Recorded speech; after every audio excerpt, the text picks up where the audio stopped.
Hello YouTube, I'm back with another video, and in this video I'm gonna show you how to boost your download speed in Internet Download Manager.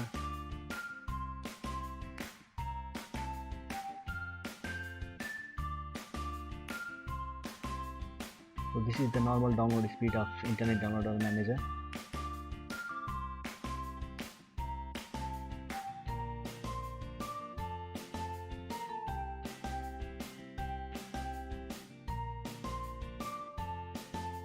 Let's open the Internet Downloader Manager.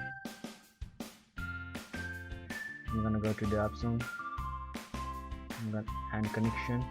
In connection type speed, I'm gonna select the high speed, and in the default max connection number, I'm gonna put it to the all the way to up in 32. Click it OK, and I'm gonna resume it to see if the download speed has been increased or not.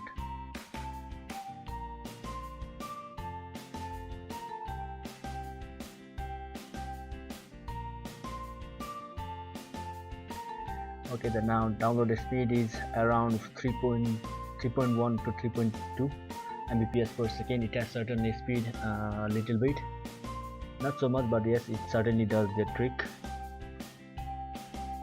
And that's all for today, guys. And if you like my video, please like, share and subscribe to my channel, and don't forget to hit the bell icon.